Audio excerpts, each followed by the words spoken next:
Bonjour très chers frères et sœurs, merci de me recevoir chez vous. Je suis votre frère le docteur Raphaël Ekaba. Merci beaucoup. En tout cas, merci pour les commentaires, merci pour les likes, merci surtout pour les abonnements et merci parce que vous partagez cette vidéo avec quelqu'un. Ça peut vraiment édifier quelqu'un ou ça peut amener quelqu'un à faire des critiques négatives. Mais jusque-là, je reçois seulement des commentaires qui sont positifs. Alors, je voulais aujourd'hui vraiment analyser les discours de M. Kagame. Je l'ai regardé 3 fois, ouais, et je l'ai regardé 3 fois. Et c'est là, sur ces discours-là, que vraiment je vais m'appesantir aujourd'hui. Mais avant de commencer avec ça, hein, vous savez, je voulais seulement dire quelque chose qui m'est arrivé ce matin. Je ne sais pas comment je suis arrivé à ça, mais il y a quelque chose que je pense, surtout les gens de mon âge, parce que nous, par exemple, on a étudié, grandi sous la présidence du président Mobutu, et il disait quelque chose d'important. Il a dit 3 fois. Il a dit une fois avec Colette Brackman, il a dit une fois avec un journaliste belge homme, et une fois aussi avec un autre journaliste, peut-être le même, mais 3 fois, je sens dans ma tête, il a dit « Après moi, c'est le déluge ». Après moi, c'est le déluge, après moi, c'est le déluge. À cette époque-là, je n'étais pas croyant, je ne savais pas quelle portée ou quelle puissance les mots ont. Maintenant, je comprends. Quand quelqu'un dit des choses comme ça, c'est une malédiction qui est prononcée sur tout un État, tout un pays. Alors, parce que la Bible dit, la vie et la mort sont au pouvoir de la langue. Alors, il faut peut-être définir une malédiction. Une malédiction, c'est quelque chose qui t'empêche, c'est comme une blocade, quelque chose qui t'empêche d'entrer dans ta destinée, d'entrer dans la bénédiction, dans quelque chose que Dieu a préparé pour toi. Quelquefois, c'est comme une main noire chaque fois quand tu veux réussir à quelque chose qui vient et qui annule tout cela. Alors, moi, je pense que c'est une malédiction qui a été prononcée sur notre pays. C'est pourquoi nous, comme chrétiens, on priait toujours pour remettre ce pays-là entre les mains de Dieu. Alors, c'est ce que le président Tshisekedi a fait, la première des choses. C'est pourquoi moi, je soutiens le président Félix Antoine Tshisekedi, parce qu'il fait beaucoup de choses bien. Entre nous, soit dit, il fait beaucoup de choses bien. Alors, l'une de ces choses bien que le président a fait, c'est de prendre ce pays-là et de le remettre entre les mains de Dieu. Alors, croyez-moi, beaucoup de prières ont été faites pour que Dieu vraiment intervienne en notre faveur pour cette guerre ici qui nous est imposée par le Rwanda. Et nous sommes en train de voir vraiment ses effets. Hein. Quand je vais parler du discours de Kagame, vous allez comprendre les effets de nos prières. On les voit, moi je le vois. Moi je suis en train de le voir. Vous ne le voyez pas, mais moi je le vois parce que moi j'ai prié pour les Congos. J'ai prié pour les Congos, j'ai gêné pour les Congos. Et d'ailleurs, ma certitude que les Congos va gagner cette guerre-là ne vient pas d'une prophétie quelconque, mais elle vient de ce que le Saint-Esprit a déposé dans mon cœur. Je le sais. Je sais que cette guerre-là, cette fois-ci, Dieu, on va gagner cette guerre. Moi, je le sais. Alors, je ne sais pas comment ça va se faire, mais on va gagner cette guerre-là. Maintenant, la Bible dit dans les Galates, chapitre 3, verset 13 à 14, la Bible dit « Jésus est devenu malédiction à la croix pour que nous devenions bénédiction de Dieu. » Alors, vous voyez, c'est ce que moi je pense, ce qui est en train de se passer maintenant dans notre pays. Le temps des déluges est passé. Le temps du déluge est passé. Ces paroles qui ont été prononcées, c'est maintenant fini. Nous sommes en train, le Congo est en train de passer ou d'entrer dans sa destinée, d'entrer dans la période des bénédictions. Et qui va nous faire entrer dans cette période-là, c'est Félix Antoine Tshisekedi. C'est pourquoi je pense que cette guerre, quand elle va finir, il n'y aura plus de guerre dans nos frontières. D'ailleurs, les Rwandais le savent, les Kenyans le savent, les Ougandais le savent, Les Banyamulenge le savent et ils savent tous que cette histoire de jouer, faire encore des guerres, cette histoire est finie. Cette histoire est finie parce que le Congo va entrer maintenant dans une période de bénédiction. Alors, avant de continuer, parce qu'il y a quelque chose qui m'intrigue, il y a quelque chose qui m'intrigue toujours. Dernièrement, j'ai vu, pardonnez-moi, j'ai vu le ministre Guizarro, encore une fois, et c'est parce que je l'ai vu hier, hein, parce qu'il faisait le briefing sur les inondations et tout ça, et ça m'a rappelé cette histoire des communautés. Vous savez, je ne sais pas, pour nous qui vivons ici en Europe, les mots communauté, c'est quelque chose qu'on trouve peut-être aux États-Unis, communauté noire, communauté arabe, mais nous, ici en Europe, on ne connaît pas ces histoires de communautés. D'ailleurs, c'est quelque chose de très mal vu ici en Europe, hein, l'histoire des communautés. Mais moi aussi, je trouve qu'au Congo, on n'a pas besoin de communautés. D'ailleurs, nous n'avons pas de communauté au Congo. Alors, soit on est congolais, soit on ne l'est pas. Alors, il ne faut pas venir introduire cette notion de communauté. D'abord, pourquoi ces gens trouvent toujours... vous trouvez les histoires de Banyamulenge, maintenant vous trouvez aussi les histoires vous trouvez les histoires de Banyamulenge, vous trouvez les histoires de communauté. Nous, au Congo, on n'a pas cette histoire de communauté. Nous sommes des Congolais, point. Alors, si vous voulez maintenant inventer encore autre chose, qu'est-ce que nous sommes? Il faut vraiment qu'on s'oppose à vous. Parce que nous, on ne veut pas avoir l'histoire des communautés chez nous. On veut avoir un pays de Congolais et de Congolaises. Alors, je voulais dire tout simplement ça. Parce que c'est important, parce que ça m'intrigue quand j'écoute ces mots communauté. Parce que moi, je vois les communautés, c'est toujours... il n'y a pas d'intégration. Il n'y a pas d'intégration, il n'y a pas de participation. On fait toujours les choses entre vous.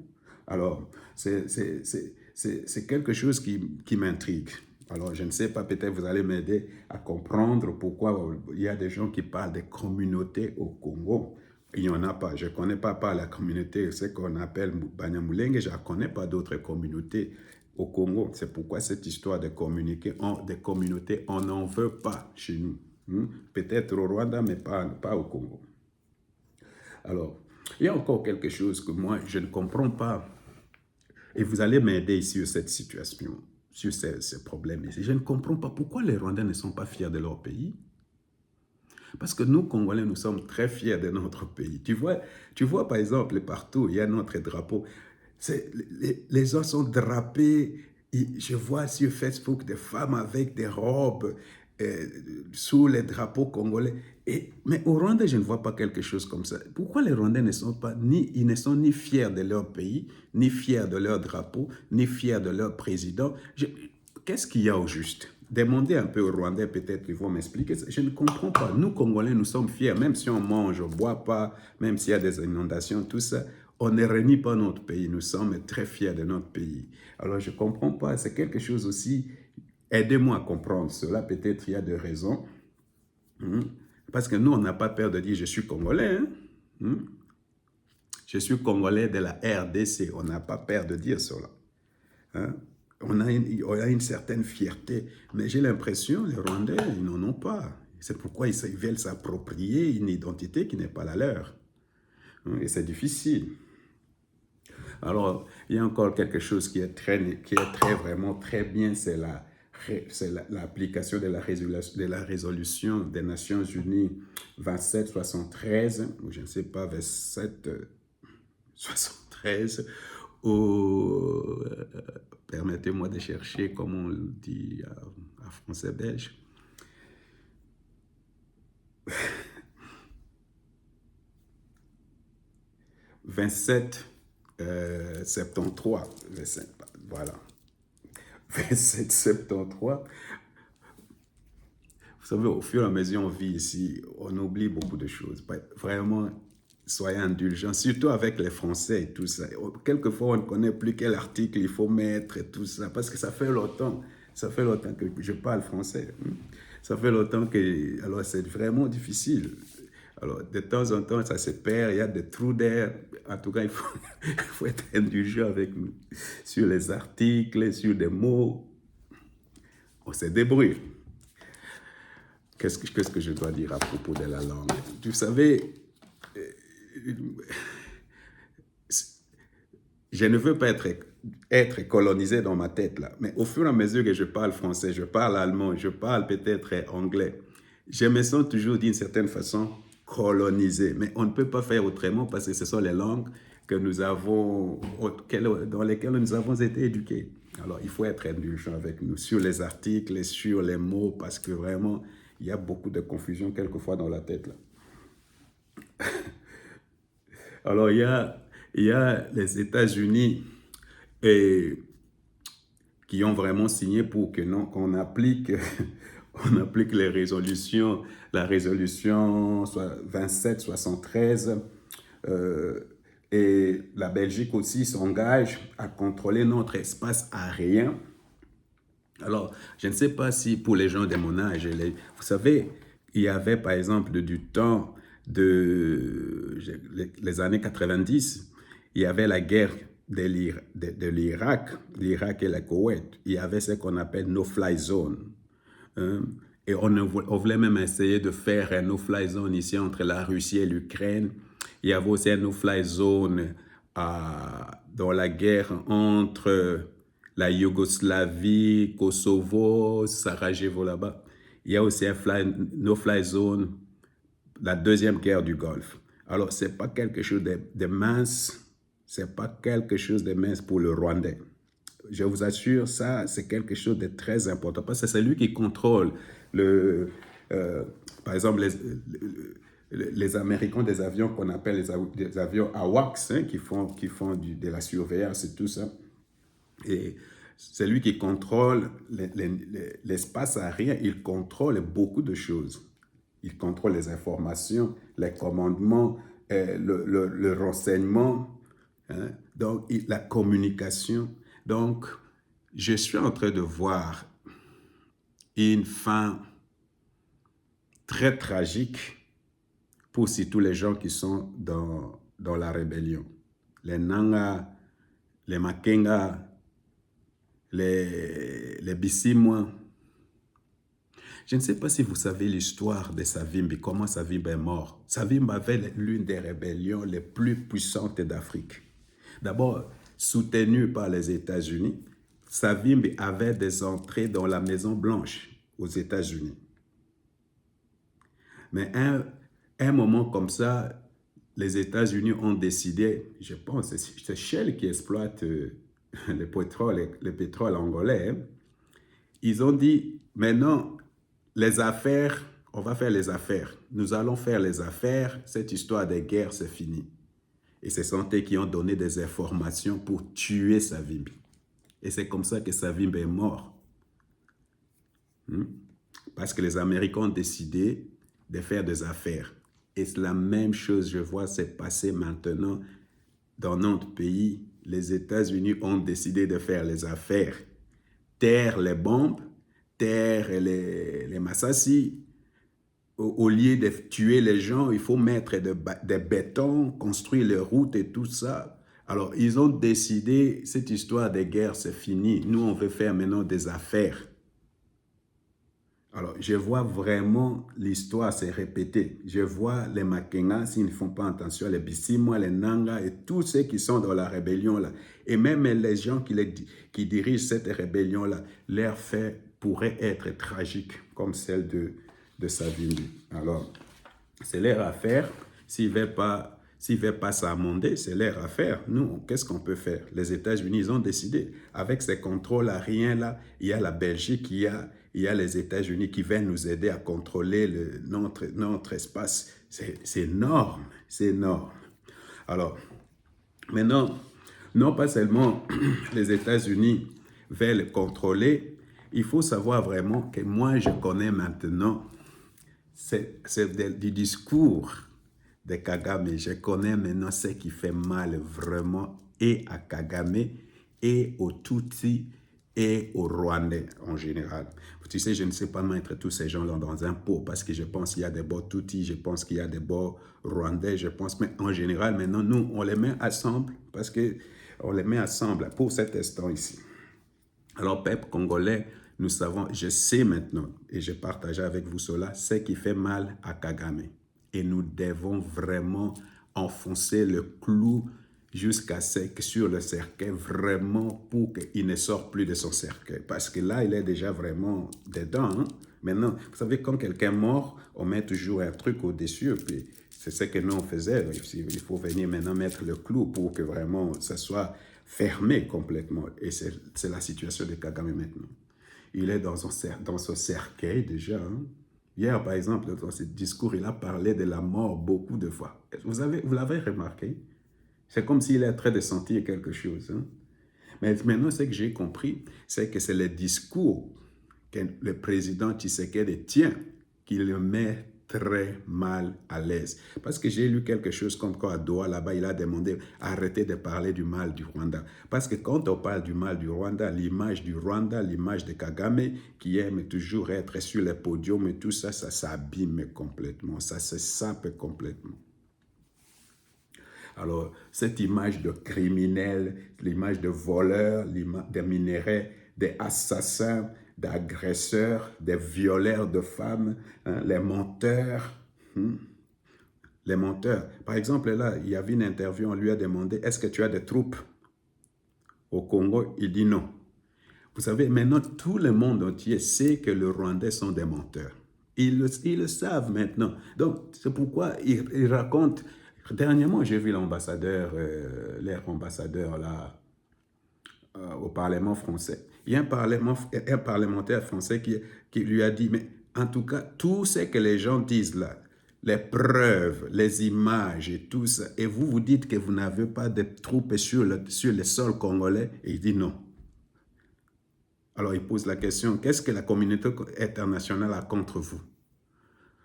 Alors vous comprenez qu'ils sont dans une très mauvaise posture. L'image du Rwanda est complètement par terre, complètement sapée, complètement salie. Alors c'est pourquoi nous, maintenant, on doit continuer à parler du Rwanda, surtout notre sœur. En tout cas, cette histoire de 1 700 000 femmes violées. Dernièrement, on a parlé de 200 000 dans cette guerre ici, du M23.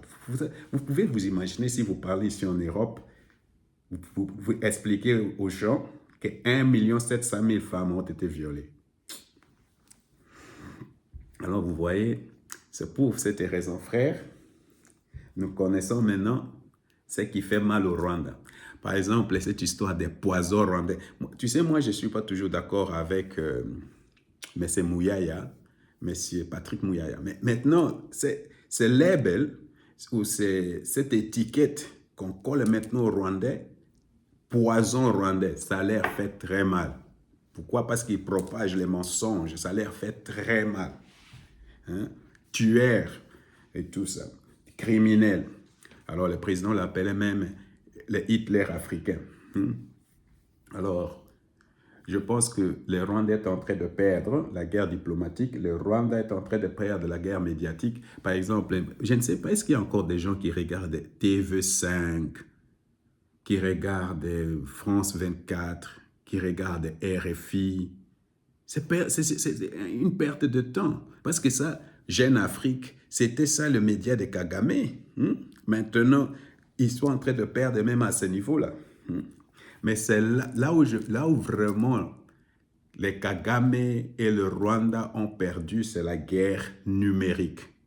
C'est ce que nous faisons maintenant. Maintenant, la guerre numérique. Tu sais, lui, il paye les gens pour maintenant inonder Internet des mensonges, du poison. Maintenant, la majorité des Congolais, nous sommes plus nombreux que les Rwandais. Nous avons beaucoup plus étudié que les Rwandais. Hein? Alors, les Congolais partout, les Congolais d'Europe, les Congolais d'Afrique du Sud, les Congolais des États-Unis, les Congolais du Canada, les Congolais de la Belgique, de la France, de l'Angleterre, partout dans toute l'Europe, ici, je vois seulement des démonstrations de manifestations et de choses comme ça. Et je vous assure, ça porte maintenant des fruits. Ça porte des fruits. Il faut voir, Kagame, il était dans un état hier très lamentable. Très lamentable. Cette campagne est en train de le détruire de l'extérieur et de l'intérieur. Ça, on peut le sentir. On peut le voir même dans sa façon de parler. On peut le sentir. Pourquoi il ne peut pas être maintenant invité sur un podium? Tout le monde, par exemple, même au Qatar, là-bas, Al Jazeera, c'était, oh, venez, on va parler. Tu ne peux pas aller maintenant là-bas, on ne peut pas poser la question de savoir ce que tu fais au Congo. Les gens qui sont en train de mourir au Congo. Alors, l'image est complètement ternie. L'image est complètement ternie. C'est pour cette raison, mes frères, et c'est là où je veux finir, je suis en train de faire un appel. Vraiment, partout où nous sommes, essayons de parler du Rwanda comme des criminels, comme le président l'avait fait, des criminels, des violeurs, des assassins, des voleurs de minerais, parce que ça leur fait très, très, très mal. Très mal. Alors, moi, je pense que, et c'est là où je veux finir, il y a quelque chose qui est en train de se passer, d'arriver au niveau de la RDC d'abord, au niveau de la région de notre pays, la RDC, et au niveau de l'Afrique centrale et de l'Afrique de l'Est, d'abord cette partie-là. Et ce qui est en train d'arriver va envoyer des ondes de choc dans toute la région-là. Et je pense que ces ondes de choc seront senties dans beaucoup de capitales. Surtout les capitales les plus proches de la République démocratique du Congo et les États les plus proches de la République démocratique du Congo. Alors si quelqu'un déjà peut, tu fais déjà comprendre à quel État moi je fais allusion ou à quel pays je fais déjà allusion, ils vont sentir ces ondes de choc. C'est pour cette raison, mes frères, nous ne devons pas nous décourager, nous ne devons pas arrêter de prier, nous ne devons pas perdre espoir. Nous devons propager la bonne nouvelle. Nous devons, je ne sais pas, nous ne sommes pas peut-être au devant avec les armes pour affronter les Rwandais, mais nous pouvons anéantir le Rwanda sur les plans numériques, sur les plans, dans les médias, dans la démonstration. Nous sommes plus nombreux que les Rwandais. C'est pourquoi je vous appelle à propager, à vous engager, parce que vous savez, quand cette guerre se termine, nous allons connaître une nouvelle ère de paix, de prospérité. C'est ce que je vois, de bénédiction pour notre pays. Alors, il ne faut pas abandonner, il ne faut pas se décourager, mais il faut s'engager. Alors, lui, Kagame parlait de toujours fight, fight, fight. Si les Rwandais doivent fight, hein, c'est nous qui devons encore plus fight parce que nous nous engageons pour une cause juste, alors que leur cause n'est pas juste. La nôtre est juste. C'est pourquoi nous devons encore beaucoup plus combattre, fight, fight, fight, pour la dignité, non pas seulement de notre peuple, mais la dignité de la République. Que le Seigneur vous bénisse.